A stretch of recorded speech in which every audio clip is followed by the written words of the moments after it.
y en la noche, pum, te vas al cielo y se acabó todo. Ahora sí que ¿para qué es tanto sufrimiento? Como decía ese filósofo mexicano, pero qué necesidad, ¿para qué tanto problema, verdad? Pero no, Dios nos tiene aquí con el fin de provocar algo, de ser bendición. Y parecería que es muy sencillo voltear y saludar y darle una sonrisa a alguien. Pero tú qué sabes que esa persona que está junto a ti viene con problemas graves. ¿Qué tal si en la mañana o los problemas que tuvo el día de ayer o en toda la semana y ayer en la noche tuvo pensamientos de quitarse la vida? Decir, ya no quiero nada. Ya. Y el hecho que voltees y le digas, ¿sabes qué? Que Dios te bendiga. Le está recordando que hay un Dios todopoderoso que está aquí y que quiere bendecir su vida, que está aquí y quiere impactar su corazón. Y a veces pensamos que es solamente una costumbre. No, hermano. El hecho de que tú saludes a los hermanos que están junto a ti, el hecho que tú bendigas a los hermanos que están junto a ti, el hecho que tú ores por esta iglesia, que ores por tus pastores, eso impacta el mundo espiritual. Eso tiene un impacto más allá de lo que podríamos ver. Eso es una vida de fe. Así que te voy a pedir por un momento que cierres tus ojos. Levanta tu mano derecha y me voy a permitir dirigir esta oración, pero desde tu corazón dile estas palabras igual a Dios. Dile, Señor y Dios, te damos gracias por este día tan hermoso. Tu palabra dice que tú hiciste este día para que me goce, me alegre en ti. Y quiero experimentar eso. Y ahora, Dios, quiero, Padre, que conforme a tu palabra, disponer mi corazón. Cualquier cosa que esté distrayendo, no importa si me desvelé ayer viendo la pelea o viendo, Señor, la televisión o cosas así, Señor, dame una fuerza sobrenatural que me permita en este día poner todos mis sentidos en atención a lo que tu voz tiene para mí el día de hoy. Tú eres un Dios que le gusta bendecir a sus hijos, un Dios de misericordia. Tú traes bendición y vida eterna cuando nos reunimos como tus hijos. Y ahora estamos dispuestos y por eso levantamos nuestra mano, Señor, en esa disposición a lo que tú tienes para nosotros. En el nombre precioso de Cristo Jesús te lo pedimos. Amén y amén. Dale un aplauso fuerte al Señor. Dale gloria a su bendito nombre. Te alabamos, Señor. Y el día de hoy quiero compartir un tema porque yo desde que soy bebé, mis padres me llevaron a una iglesia cristiana evangélica. Yo asistí, ¿verdad? Yo no sabía ni nada, obviamente no tenía conciencia, pero me llevaban. Yo recuerdo mi primera experiencia en un grupo que se llamaba Prepárvulos y la primera experiencia que tuve después de asistir ya de forma independiente, ¿verdad? Ya me dejaron solito ahí en un salón. Lloraba mucho yo por mi mamá, ¿verdad? No sabía ni qué estaba pasando. Creo que lloré los primeros 3 años de ir a la iglesia. No es cierto. Las primeras 3 ocasiones, ¿verdad? Que ahí fui. Pero toda mi vida estuve viviendo ahí. A la edad de 12 años tuve un encuentro con Dios. Dios me llamó el 26 de diciembre de 1982. Y hay 2, 3 hermanos que están haciendo cuentas. ¿Qué edad tiene? ¿Qué edad tiene? 46 años para que no se distraigan. Y Dios me dio la oportunidad desde los 12 años estar sirviendo en una congregación. Pero en el tiempo en que he estado en mi propia vida, en la vida de muchos cristianos, me he dado cuenta que es demasiado común que siendo hijos de Dios y habiendo recibido una salvación tan grande, y cuando nos ponemos a meditar en eso, a veces nos resulta incongruente que seamos tan fluctuantes en nuestra vida. Vivimos en diferentes grados con esa fluctuancia en nuestra intimidad con Dios. A veces estamos, sobre todo cuando venimos, recién nos convertimos, venimos al Señor y estamos bien prendidos. Dios le llama a este momento, a este tiempo, ahí cuando hace la exhortación a la iglesia de Éfeso, le llama el primer amor. Y estamos con ganas de platicarle a todo el mundo lo que nos ha pasado. Ha sido un cambio. Hemos recibido una paz y un gozo sobrenatural que queremos compartirlo a todo el mundo. Compartir el evangelio, ¿verdad? Queremos hablar de eso. Pero de repente nos damos cuenta que vamos como una montaña rusa y cosas pasan que de repente viene y un bajón, ¿verdad? Y no te dan ganas de hacer nada. Ni siquiera lo que sabes que tienes que hacer. A veces nos comprometemos a un ministerio y nos levantamos y estamos a la orilla de la cama y estamos ahí, hoy voy a tener que ir a la iglesia, hoy otra vez a servir, se me hace que voy a pedir unas vacaciones. ¿Y qué nos pasó? ¿Dónde quedó toda esa pasión? ¿Dónde quedó todo ese gozo? ¿Dónde quedó todas esas ganas de hacer las cosas? A veces arriba, a veces abajo. A veces estamos bien encendidos y de repente medio tibios, con ganas de abandonar cosas. ¿A cuántos no les ha pasado por la mente? ¿A cuántos esposos no les ha pasado por la mente decir, mejor ya voy a abandonar esta familia, ya estoy harto de este matrimonio? ¿Cuántas mujeres no les dan ganas, verdad? Y a veces volteas a ver a tus hijos y dices, hijo, nada más por ellos me quedo. Pero muchos, ¿verdad? Nos han dado ganas de abandonar cosas que en momentos muy específicos las podemos ver como una grande bendición. En otros momentos se han vuelto una gran pesadez, una losa dura de cargar, una familia que a veces no entendemos por qué Dios nos puso ahí. ¿Cómo evitar esta desgastante forma de vida? Porque estar en esas fluctuaciones se vuelve muy desgastante. Llegan momentos en que te empiezas a recriminar a ti mismo, ¿por qué me pasa esto? Hay personas que conozco que han abandonado una congregación porque sienten que sus vidas son demasiado inútiles. Dios nos muestra en su palabra algo que está estorbándonos como hijos de Dios. Y Dios quiere que nosotros experimentemos en nuestras vidas una entrega total a Dios. Ese es el tema del día de hoy, entrega total a Dios. Y en Filipenses capítulo 3, versículo 7, carta a los Filipenses, una carta de mucho cariño, de mucha estimación del apóstol Pablo a la iglesia de Filipos, un lugar donde ellos habían experimentado, habían llevado el evangelio, experimentado. Recuerdan aquel hombre carcelero que se convierte al Señor exactamente en un momento en el que se quiere suicidar. Pablo le grita, ¿verdad? No te hagas daño. Fue ahí en Filipos, exactamente. Una iglesia que creció tremendamente por el Espíritu de Dios en medio de ellos, y que el apóstol Pablo tenía una gran estimación. Más adelante, en los capítulos adelante, se ve que ellos habían sido personas, una iglesia que había mantenido durante mucho tiempo económicamente el ministerio del apóstol Pablo. Filipenses 3:7 les expresa estas palabras: pero cuántas cosas eran para mí ganancia, las he estimado como pérdida por amor de Cristo. Y ciertamente aún estimo todas las cosas como pérdida por la excelencia del conocimiento de Cristo Jesús, mi Señor, por amor del cual lo he perdido todo y lo tengo por basura para ganar a Cristo. En estos dos versículos el apóstol Pablo está mencionando dos cosas importantes de su vida. La primera, cuando viene a Cristo. Y la segunda está hablando que después de venir a Cristo, de ese conocimiento que tiene de Cristo, de ese encuentro con Cristo, de ese momento en el que inicia y se manifiesta esta salvación que dice la Escritura Dios tenía preparado para cada uno de los que ha escogido desde la eternidad. Tiene un momento Dios en el que provoca ese nuevo nacimiento del Espíritu Santo y entonces inicia un proceso de mayor intimidad con Dios, lo que llamamos santificación, y que concluye en el momento en que nosotros partimos como el Señor y somos glorificados. Todo esto es a lo que Dios le llama salvación. Número uno, ¿verdad? Nos damos cuenta de lo que el apóstol está expresando. Para poder venir a Cristo, cuando se llega a Cristo, en una perspectiva humana, tenemos que darnos cuenta que hay un cambio en la concepción de la vida. Hay un cambio en la forma en que nosotros tenemos de nuestra vida o en nuestra vida, en la vida personal de cada quien que viene a Cristo, sus valores. Hay un cambio en la concepción de los valores también. El apóstol Pablo en el versículo 7 dice: por cuantas cosas eran para mí ganancia, las he estimado como pérdida por amor de Cristo. Por supuesto que el apóstol Pablo no está expresando que él gana, por decirlo así, ¿verdad? No está expresando que él gana o adquiere la salvación.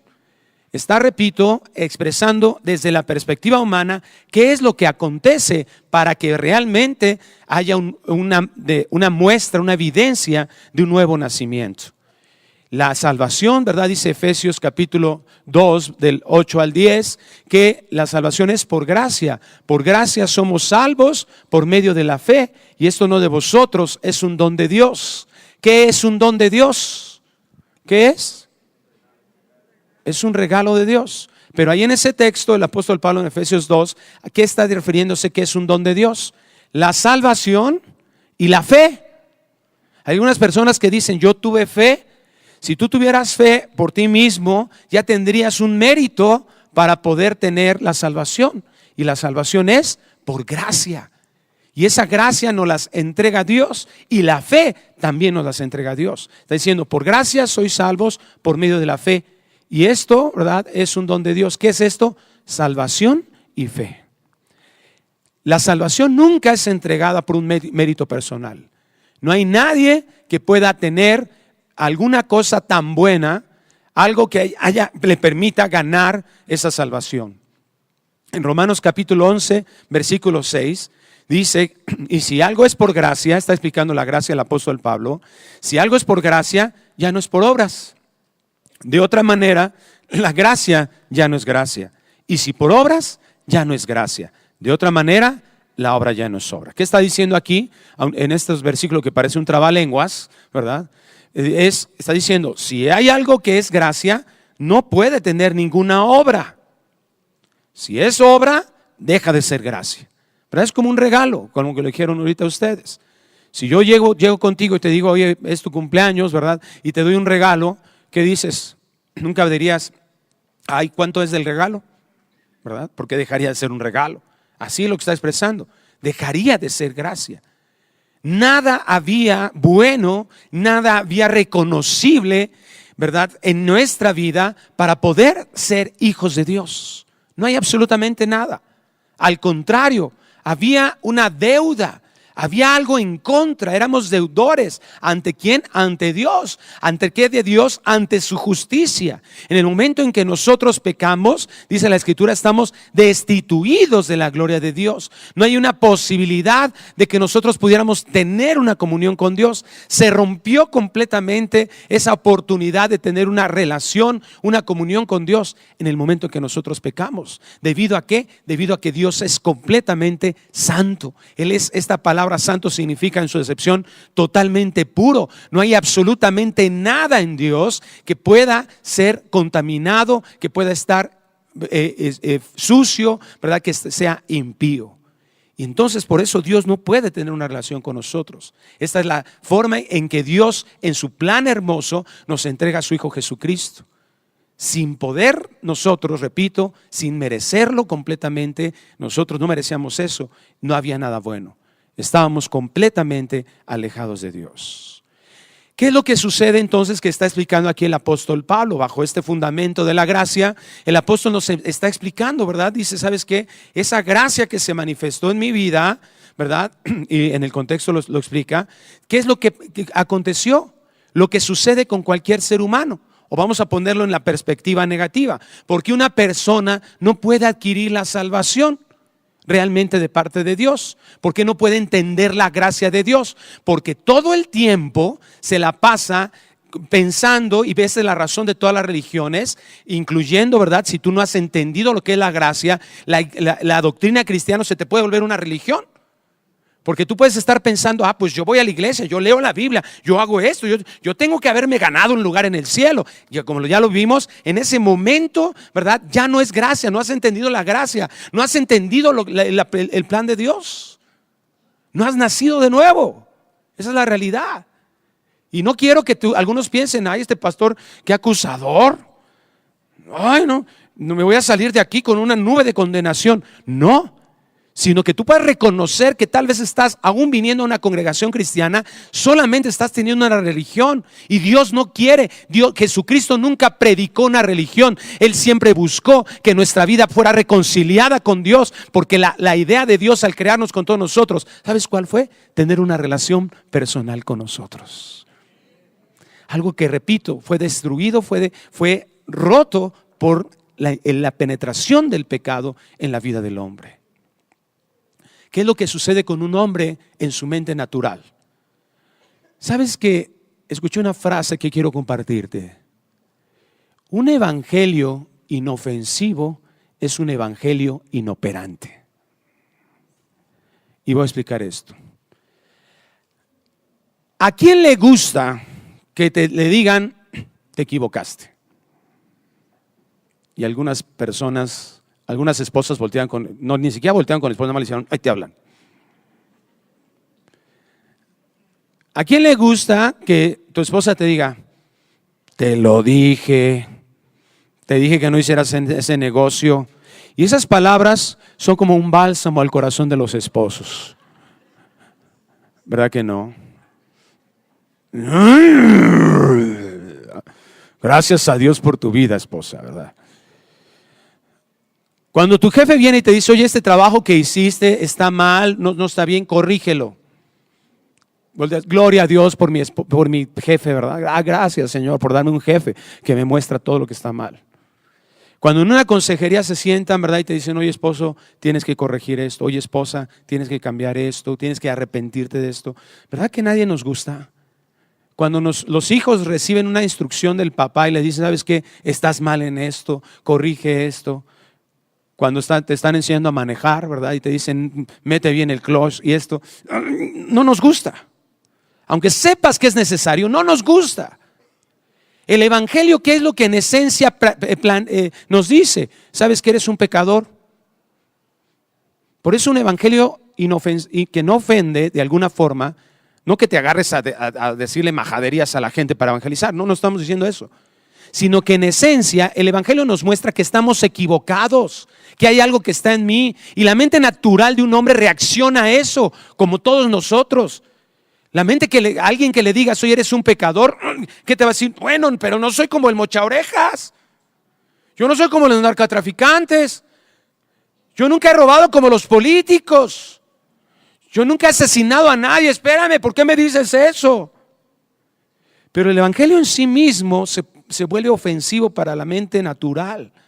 Por eso requiere una intervención del Espíritu Santo.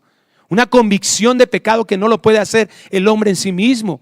Es el Espíritu de Dios el que lo da. Él dijo Jesucristo, el que nos convence de pecado, de justicia y de juicio. Él es el único que puede hacer eso. Entonces, cuando nosotros no estamos dispuestos a hablarle a la gente y tenemos un evangelio que no es el evangelio, un evangelio que no le habla de pecado a las personas, obviamente no te la vas a pasar hablándoles de 2 horas, ¿verdad? Culpable y arrepiente y le das unas patadas en la cabeza. ¡Árale! No, ¿verdad? Le hablas de su condición, pero no de la condición de él nada más. ¿Quién es justo en este mundo? Nadie, porque no hay ni un justo. ¿Qué es lo que tienes que hacer? Tomar el ejemplo del apóstol Pablo, cuando le escribe a Timoteo. De los pecadores, ¿quién es? Yo soy el primero. Que no le vayas, ¿verdad? No le digas tú no. ¿Sabes qué? Nosotros. Pero todos hemos pecado y estamos destituidos de la gloria de Dios. Mas Dios muestra su amor para con nosotros en que aun siendo pecadores, Cristo murió por nosotros. Les decimos eso, les planteamos la enfermedad, pero les damos la solución, les damos la vacuna contra eso, que la única manera es la obra de Cristo Jesús. Pero el hombre natural, y es lo que Pablo está expresando en el contexto, yo te invito para que lo leas en tu casa, los versículos anteriores. ¿Qué está diciendo Pablo? Está diciendo, ¿sabes qué? Y yo esto lo tenía por ganancia. ¿Qué era esto? Mi religión, mi posición ante el mundo. Yo era fariseo de fariseos, yo me esforcé muchísimo. Había un montón en su mente que justificaba su forma de pensar. ¿Y qué es lo que hace Dios? Dios retira toda autojustificación, ya sea intelectual. Fíjate que hasta los ateos tienen su razón para decir que no hay Dios. ¿Y sabes cuál es esa razón?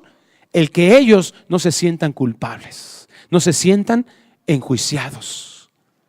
Y entonces les conviene, porque ni siquiera intelectualmente hay una justificación razonable para pensar que no hay Dios.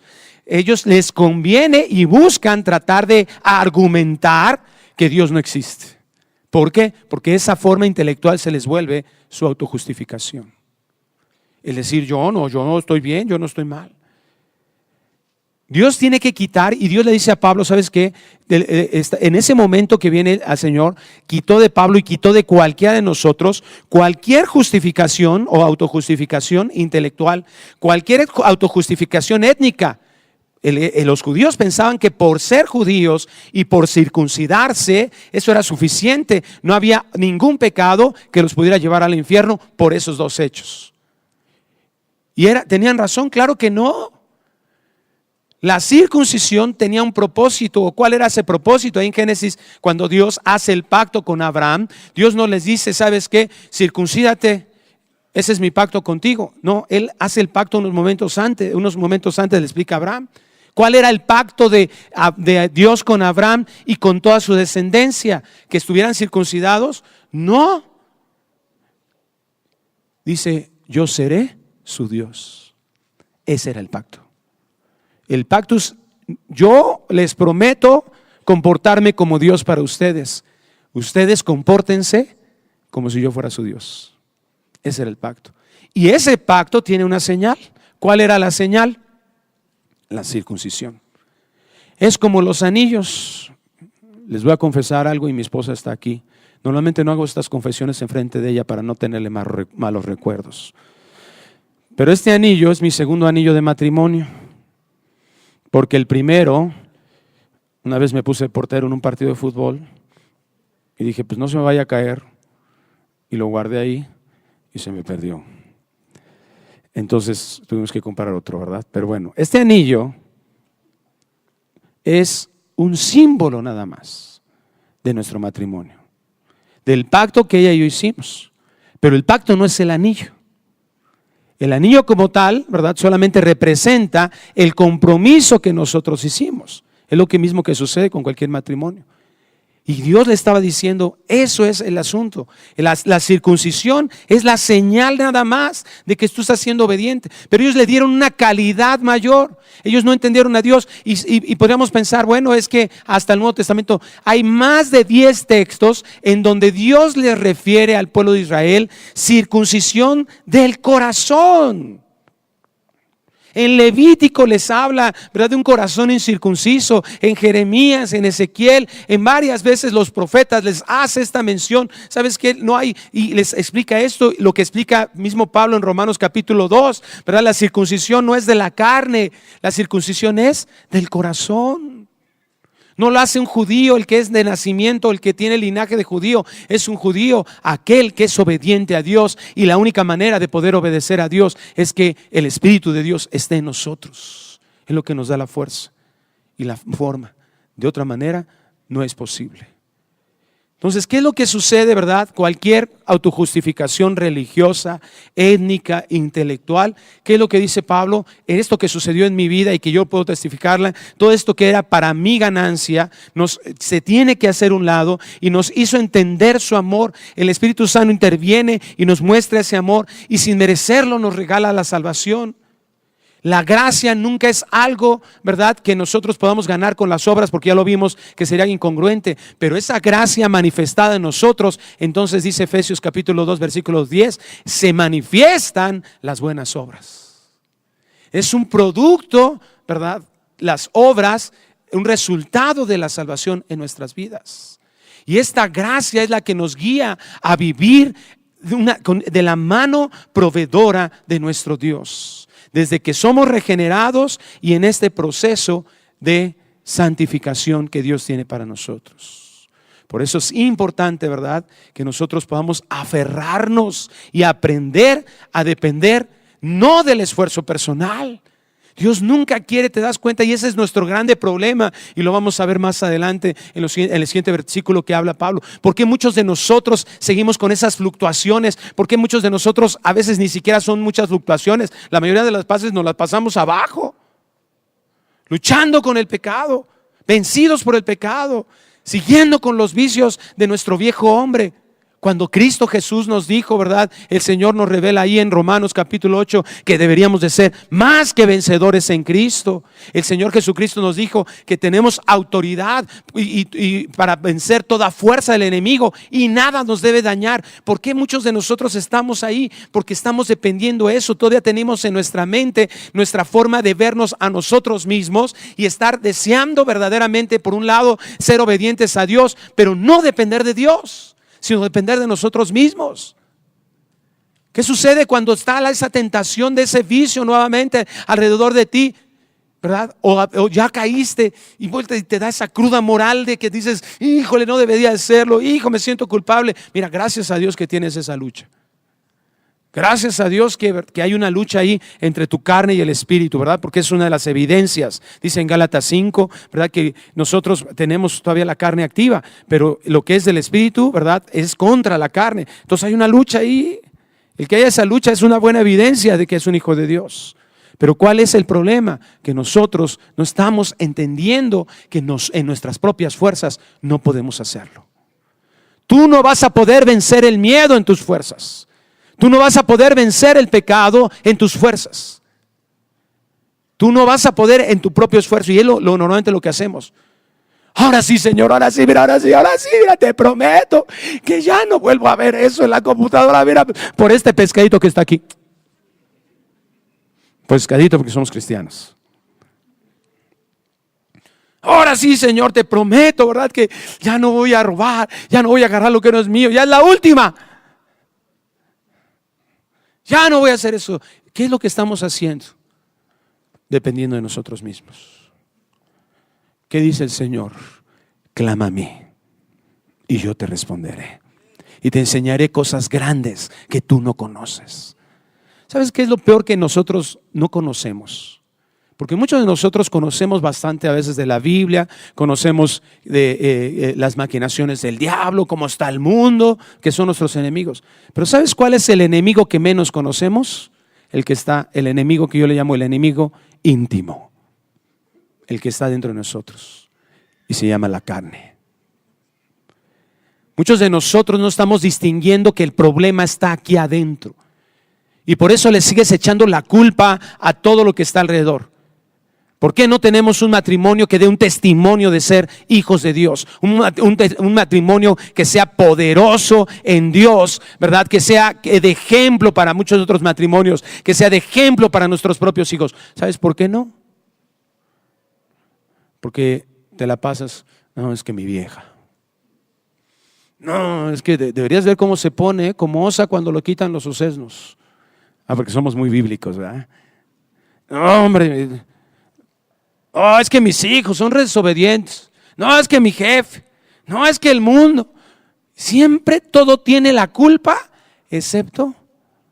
¿Y sabes dónde Dios quiere revelarnos principalmente lo que está?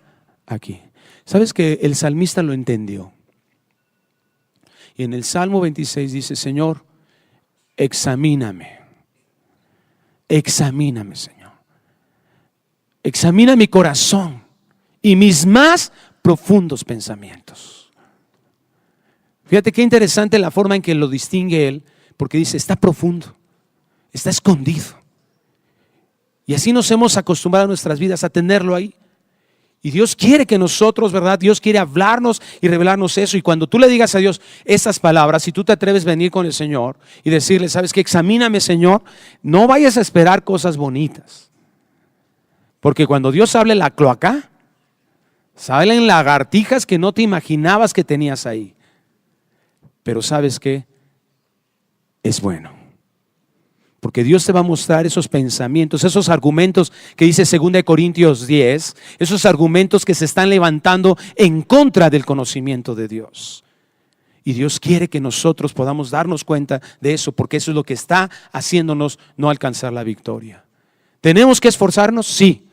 Y en 2 de Timoteo capítulo 2 versículo 1 Pablo le dice a Timoteo, sí, esfuérzate Timoteo, pero ¿sabes en qué? En la gracia. Sí, esfuérzate, pero reconociendo que tú solo no lo vas a poder hacer. Así que ¿sabes cuál es el esfuerzo que tenemos que hacer? El esfuerzo de vencer esa tentación que todos tenemos, hasta los pastores, de que te venza el control remoto en lugar de la Biblia. ¿Sí me expliqué? Esa tentación que todos tenemos, llegar a tu casa y dices, yo sé que tengo que leer, voy a leer y ves el control remoto. Un capítulo. Y luego se volvió ahí, ¿verdad? 2 o 3 y desperdiciamos mucho tiempo. Cuando volteamos y buscamos de Dios, eso es verdad. Toda labor que no estoy diciendo que tú tienes que decir, bueno, la gracia, ¿verdad? Me tiro a la hamaca y que Dios haga, ¿verdad? Dios mándanos. No. ¿Sabes qué? Sí pero esa labor que nosotros hacemos tiene que estar guiada por una rendición completa a la voluntad de Dios. Porque entendemos que la gracia siempre está latente, siempre está lista, dispuesta para acercarnos su favor. Eso es esforzarse en la gracia. Esforzarse en la gracia no significa que tú digas, sí, ya recibí la salvación, ahora sí yo voy a hacer esto y el otro. No, sino, Señor, yo dependo totalmente de ti. Dime qué hago. Aunque tú sientas una desesperación terrible porque pienses que tu matrimonio, ¿verdad?, ya no tiene solución. ¿Sabes qué, Señor? Bueno, esto es lo que ven mis ojos, pero ya no ando por vista, ando por fe. Y Señor, lo que tú hagas, eso es a lo que voy a creer. Hay matrimonios que a veces aconsejamos y les decimos, ¿sabes qué? Porque hay esposas que ya están tan heridas a veces, me ha tocado, que dicen, oye, hermana, mira, pues vamos a buscar, ¿verdad?, reconciliación. ¡Ah! Yo ya no aguanto a ya lo he aguantado, ya lo he perdonado muchas veces, ya no quiero saber nada. Y yo le he dicho algo que ha convencido a algunas esposas. Digo, mira, a lo mejor tú has esperado mucho de tu esposo. Has esperado mucho que él pueda reaccionar, que pueda hacer. Pero yo quiero plantearte algo. En este momento, no esperes en lo que tu esposo puede hacer. Espera en lo que Dios puede hacer. Y la perspectiva cambia. Si tú haces lo correcto, ten por seguridad, Dios te va a permitir estar bien a ti. Con o sin tu esposo. Con o sin tu esposa. Algunos varones luego se me quedan viendo, oye, tiras a los puros varones. No, bueno, hermano, pues es un ejemplo nada más. No te lo tomes tan personal. Pero es la realidad muchas veces. Entonces, ¿qué es lo que Dios quiere que nosotros entendamos, verdad? Que nosotros tenemos que buscar y esperar en Él, no en las cosas que nosotros pensamos. Y versículo 8 de Filipenses 3 dice, y ciertamente aún estimo todas las cosas. O sea, cuando yo vengo al Señor, mi perspectiva de los valores tiene que cambiar. Ya tengo que hacer un lado. Esta regeneración se demuestra en que tengo que hacer un lado totalmente mis autojustificaciones. Pero cuando yo camino con el Señor, ¿verdad?, aún estimo todas las cosas como pérdida por la excelencia del conocimiento de Cristo Jesús, mi Señor. Es decir, vivir con Cristo, mantener una vida, ¿verdad?, ya aún con el Señor, el Espíritu Santo en nosotros, nos hace seguir aprendiendo de lo que es verdaderamente valioso.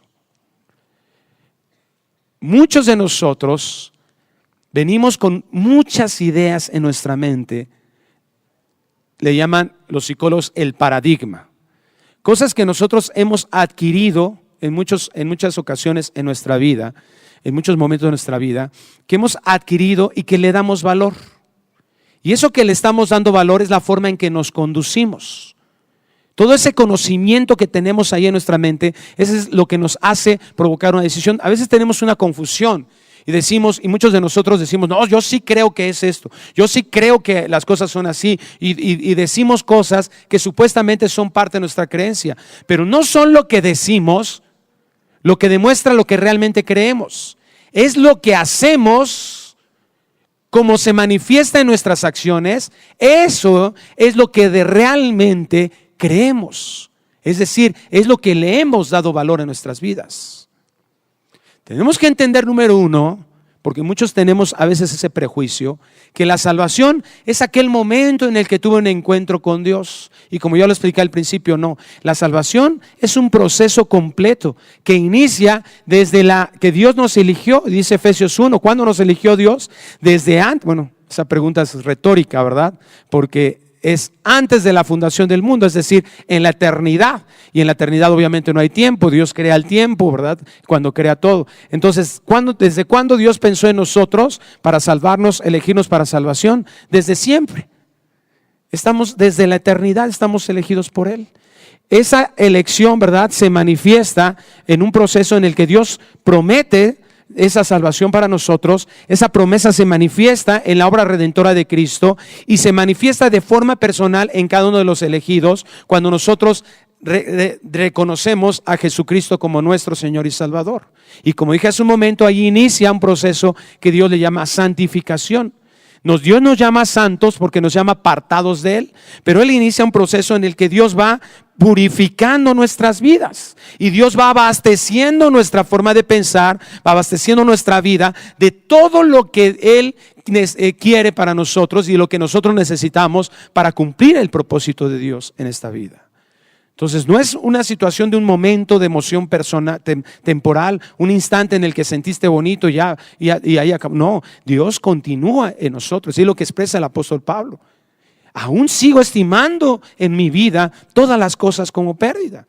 Dios inicia algo y lo continúa en un proceso congruente, así como cuando nos trae salvación, en un proceso congruente de aprendizaje en el mismo sentido. ¿Cuál ha sido el problema de muchos de nosotros en lo que yo mencioné de nuestras vidas? En que nosotros le estamos dando más valor a cosas que Dios nos dice, no, estás equivocado con eso. No has podido vencer muchas situaciones en tu vida de pecado, muchas situaciones emocionales de tu vida que te están estancando, que te están limitando. Muchos temores en tu vida que te están atando. ¿Por qué? Porque ahí en tu mente hay una revoltura de valores. Y Pablo es lo que expresa ahí, ¿por qué he podido lograr, verdad, que todas estas cosas, dejarlas a un lado? ¿Por qué no puedo estarme apoyando en el orgullo de mi familia, en el orgullo de mi trabajo, en mis logros personales? Dice aquí, por la excelencia del conocimiento de Cristo Jesús, mi Señor. Y esta palabra excelencia es una palabra muy interesante en el griego. Es la palabra huperejo, que significa supereminente, superior a todo, sobresaliente. Fíjate que mencionaba yo hace un momento 2 Corintios capítulo 10 y dice ahí el Señor que las armas de nuestra milicia no son carnales, sino poderosas en Dios para derribar fortalezas. ¿Cuántos dicen amén? Y muchas veces cuando hablamos de fortalezas, porque muchos de nosotros traemos ahí algunos prejuicios, nos han llevado a ciertos extremos de lo que la guerra espiritual es. Y si hablas de fortalezas, inmediatamente dices fortalezas, demonios. No, hombre, ahí está el espíritu de fornicación que me está tratando de llevar. Ahí está el espíritu de mentira, el espíritu de soberbia. Y pensamos que eso, pero ¿sabes qué? En el contexto Dios no habla de eso. Dice que nosotros debemos de derribar esas fortalezas. Hay que derribar esas fortalezas. ¿Cómo? ¿Verdad? ¿Cómo vencemos esas fortalezas? Dice, derribando toda altivez y todo argumento que se opone al conocimiento de Dios. Argumento, conocimiento. Trayendo todo pensamiento cautivo en obediencia a Cristo. ¿Dónde están los argumentos? ¿En el aire? ¿Como espirititos? ¿Como demonios? ¿Dónde está el conocimiento de Dios? ¿Dónde están los pensamientos? ¿En dónde? Hazle así, mira, aquí. Hazle a tu hermano que está junto a ti, dile, aquí, hermano. Aquí, en la mente. Entonces, ¿dónde tenemos el problema más importante? Ahí, en la mente. Y lo que Pablo está expresando aquí. La manera en que yo voy a poder obtener esa victoria es cuando yo traigo cautivo todo pensamiento en obediencia a Cristo. ¿Qué estoy haciendo con eso? Lo mismo que está expresando aquí Pablo. Es cuando yo le digo, ¿sabes qué? A ver, dinero, ¿eres importante? Pues sí, tiene su importancia, ¿verdad? A través de este dinero yo traigo bendición a mi casa, ¿cómo? Pero no es lo más importante. Y cuando yo lo tengo, ¿verdad? Imagínate que aquí está, ¿verdad? Un anaquel con tus pensamientos. Y aquí está un argumento, un pensamiento en relación a tu concepto del dinero. Y cuando tu concepto del dinero está hasta acá arriba, y como dije hace un momento, tú no puedes decir, sabes que no, yo para mí el dinero no es lo más importante. Así yo pensaba, quiero darles ese testimonio, así yo pensaba. Yo decía, porque a mí me educaron así, me decían mi papá, mi padre, ¿sabes qué? No, hijo, tú, el dinero no es lo más importante en la vida. Pero ¿sabes? Una cosa es lo que te dice alguien o lo que te trata de inculcar, que yo agradezco mucho a mis padres, no los recrimino por esto, porque sé que ellos siempre tuvieron una buena intención, pero bueno, como seres humanos se equivocaron. Y en ese tiempo mi padre no conocía del Señor. Entonces me decían, no, hijo, tú no, el dinero no es lo más importante, ¿verdad? Y a veces fíjate que íbamos caminando en la calle y me decía, toma, y daba dinero y llévaselo a un limosnero, ¿no? Y ahí iba yo. Y yo aprendí un poco ahí, ¿verdad? En ese tipo de ejemplos a dar. Pero por un lado te dicen eso, y por otro lado, las principales broncas que había en el matrimonio de mis padres, ¿sabes en relación a qué era? Los principales reclamos de mi mamá, mi papá, ¿sabes en relación a qué era? Entonces en apariencia, y ahí es donde se vuelve el conflicto, decimos que pensamos de una manera porque nos aprendemos el eslogan de lo correcto, nos aprendemos los eslogans cristianoides. Gloria a Dios, hermano, que Dios te bendiga. Si Dios es todo en mi vida, si Dios, yo confío en Dios. Si confías en Dios, entonces ¿por qué sigues temblando cuando la cartera se vacía? Y repito lo que me pasó a mí. Yo era un joven y recuerdo que cuando yo tenía dinero en la cartera, mira, me explayaba. Y Dios, yo no lo puedes vislumbrar porque es un engaño terrible en tu mente. Son argumentos que se levantan en tu mente, que se van sembrando del enemigo, porque el enemigo tiene un trabajo, ¿verdad? Si algo se le reconoce al cauchino Satanás es que es bien chambeador. Y por años, ¿verdad? Te está sembrando cosas en tu mente, ¿verdad? Y que de un día de estos ni cuenta te das de todo lo que es toda la porquería que tenemos allá adentro. Y entonces, por un lado yo decía, sí, el dinero, no, yo sé, ¿verdad? Hay que ser generosos y todo. Pero por otro lado, cuando la cartera no estaba, cuando yo estaba llena la cartera, cuando la cartera traía suficiente, mira, yo, saludaba a todo, era muy sociable. Pero cuando la cartera estaba vacía, ¿qué me va a pasar? ¿Qué pasa cuando de repente, verdad, no alcanza para la renta, no alcanza para pagar la luz? ¿Cómo te pones? Hasta tu perrito se echa a correr, ¿verdad? Hasta tu esposa ya sabe que el ceño fruncido significa échense a correr, muchachos, escóndanse todos donde puedan. Y estamos temblando. Es bien fácil decir, yo sé, Dios, que eres mi proveedor y eres mi pastor. Y a veces hasta nos aprendemos el Salmo 23. Y nada me faltará, y en delicados pastos me harás descansar. Pero cuando la cosa es verdad, hay que pagar algo y estás, o te enojas, o estás demasiado triste, o te deprimes, o no te quieres levantar, o te estás quejando. ¿Por qué? Si sos hijo de Dios, si soy una hija de Dios, ¿por qué me pasa esto? Y Dios... Ahí en Malaquías, cuando Dios le dice, cuando tiene una confrontación con el pueblo de Israel, el Señor, Él les hace una pregunta muy interesante. Ellos decían, pues ¿qué? ¿Por qué estamos así? ¿Verdad? Ellos estaban viviendo en fornicación. Ellos vivían con Dios, que es idolatría. Ellos tenían una relación, Dios con ellos, promesas de Dios, y ellos no les importó, le dieron la espalda y se fueron contra otros dioses. Y Dios les pregunta algo, les hace una pregunta, ¿qué te he hecho? ¿Qué te he hecho, Israel? Y esa pregunta creo que la podemos hacer, personalizar. ¿Qué te he hecho, Gerardo? ¿Qué te he hecho, Juanito, José, María, tu nombre? ¿Qué te he hecho? Y les dice, ¿verdad? Te saqué de Egipto sin merecerlo, habías pecado, me diste la espalda y yo simplemente te amé, te saqué de ese lugar, te saqué del pecado, te hice libre y ahora tienes vida eterna porque vas a estar conmigo durante toda la eternidad. ¿Qué te he hecho? ¿Qué te he hecho como para que sigas reclamándome y diciendo que no tienes lo que tú piensas que debes de tener? Porque la Biblia dice que Él nos da mucho más abundante de lo que nosotros podamos pedir o creer.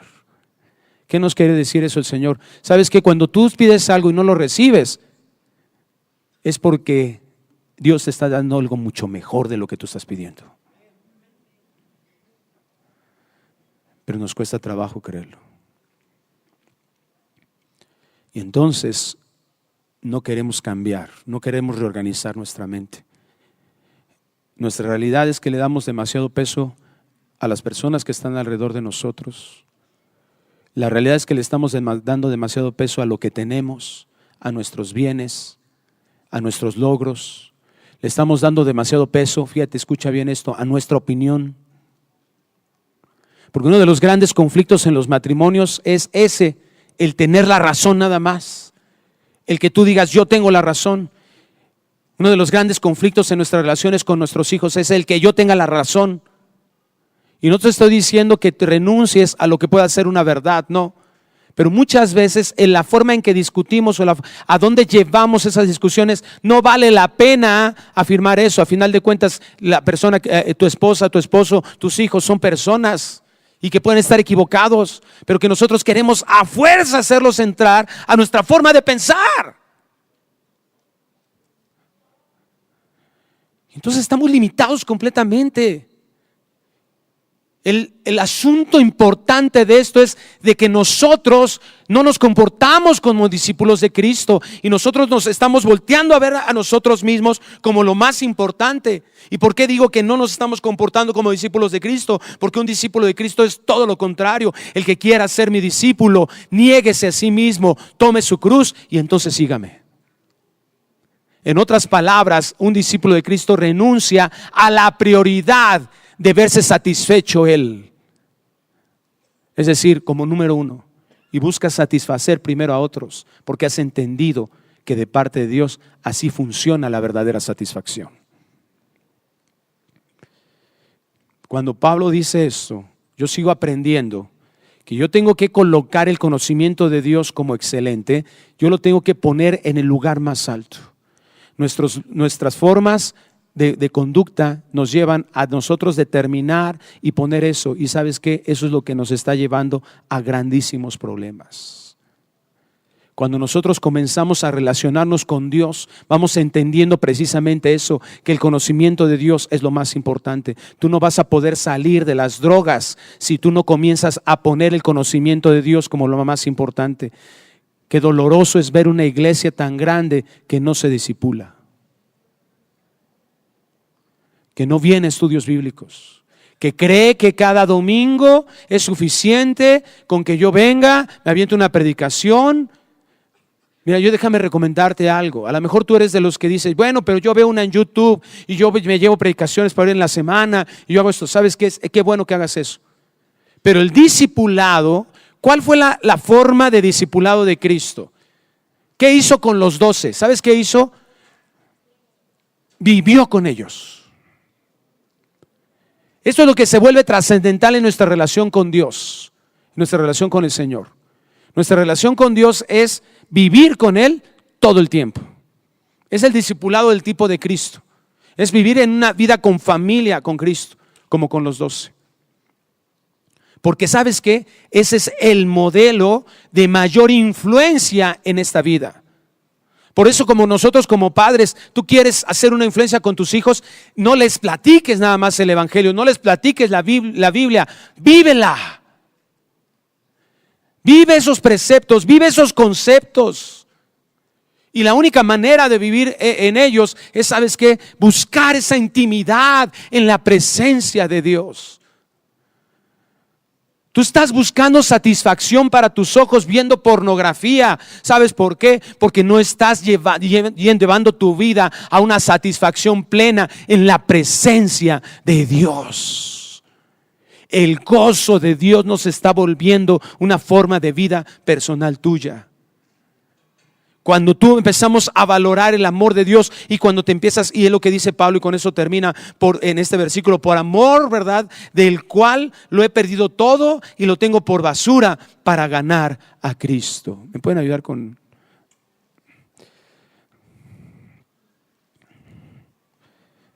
Cuando empezamos a tener una relación con Dios y empezamos a vernos satisfechos con Dios, cuando empiezas a ver que el dinero tiene su grado de importancia, pero nunca debe ocupar el lugar más alto, tus relaciones pueden tener amistad, tus amigos pueden tener un lugar de importancia, pero nunca pueden ocupar la amistad que debes de tener con Dios. Cuando nosotros empezamos a poner en ese lugar nuestro conocimiento como excelente, como lo más importante, cuando empiezas a renunciar a tu forma de ver las cosas y Dios te dice, ¿sabes qué? Trata a tu esposa como vaso más frágil, como coheredera de la gracia, y tú dices, es que no se lo merece. Cuando tú pones ese argumento, no se lo merece, no estás dándole lugar de excelente al conocimiento de Dios. Oye, tú tienes que sujetarte a tu esposo y respetarlo, ¿verdad? Y como Sara, ¿verdad? Llamarlo Señor. Y tú, si lo único que ha hecho es maltratarme este barbaján. Si tú estás ahí en ese matrimonio, Dios te dice, coloca ese conocimiento en el lugar de excelencia y entonces, pruébame, dice el Señor. Pruébame en esto. Hazlo, vive eso, experiméntalo. Dios te dice, experiméntalo. Porque es el camino a la bendición de Dios. Y cuando tú tienes eso y ves la satisfacción que Dios te da, mira, no te va a costar ningún trabajo renunciar a nada. No te va a costar ningún trabajo decir, ¿sabes qué, Señor?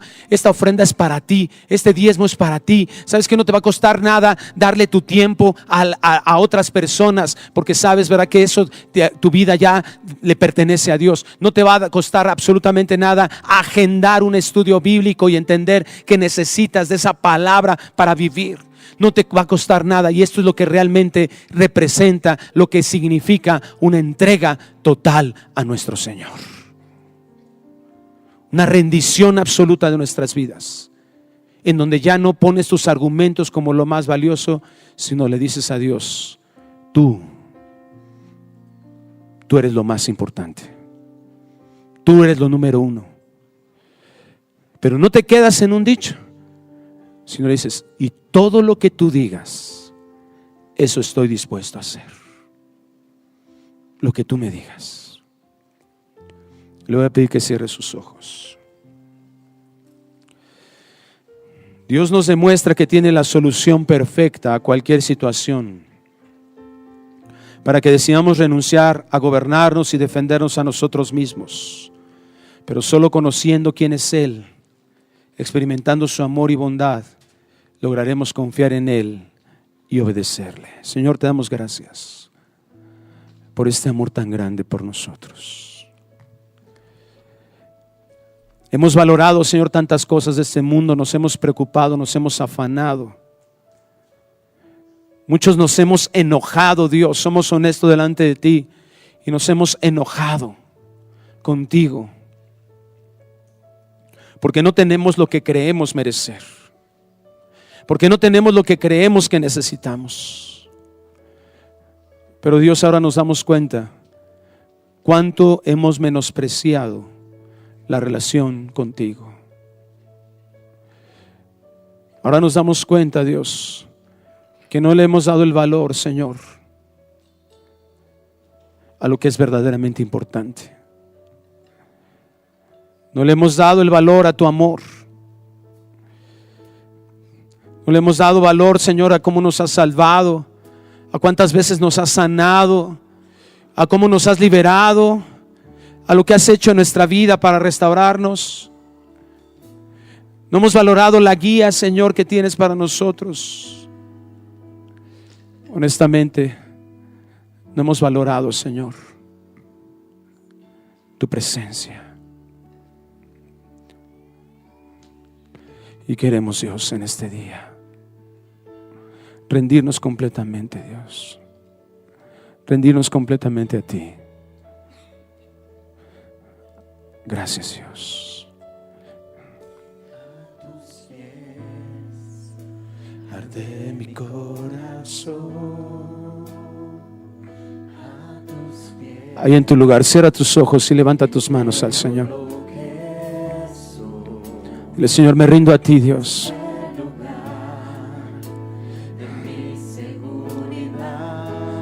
Quiero seguir disfrutando, Dios, tu presencia en mi vida. me puedes señalar.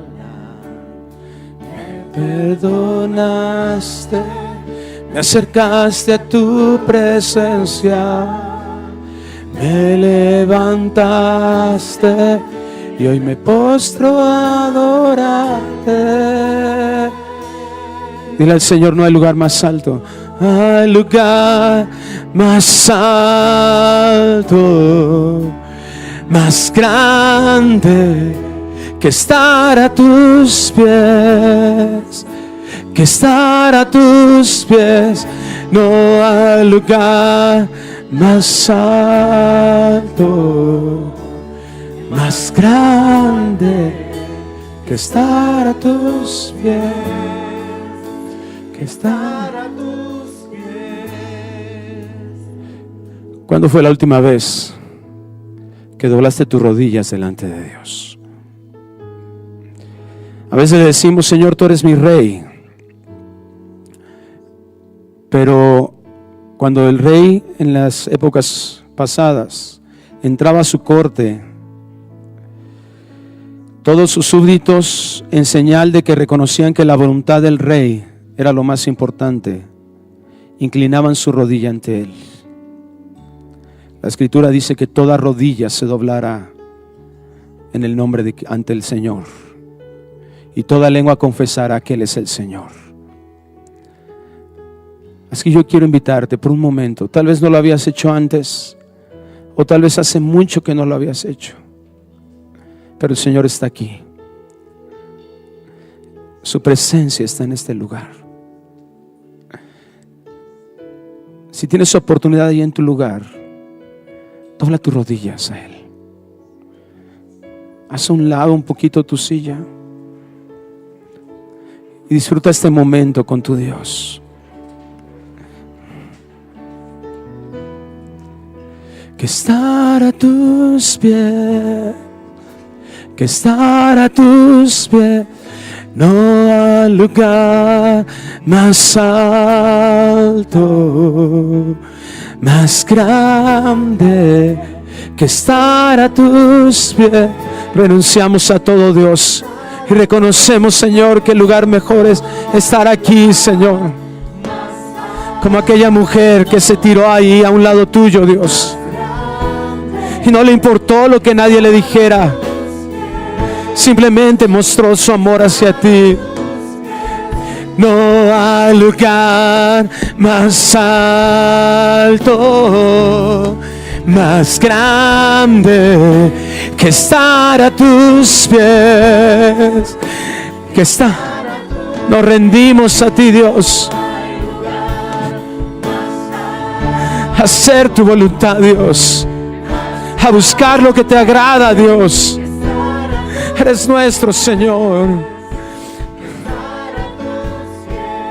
No hay lugar más alto, más grande que estar a tus pies, que estar a tus pies. No hay lugar más alto, más grande que estar a tus pies, que estar a tus pies. No hay lugar más alto, más grande que estar a tus pies, que estar a tus pies. Señor, queremos en este día que esta sea solamente la muestra de lo que quieres que disfrutemos. No hacerlo como una obligación, Señor, sino ir a tu presencia como el lugar, el tiempo mejor de nuestro día, el tiempo más disfrutable para nuestra vida. Gracias, Señor. Gracias por este momento tan especial contigo.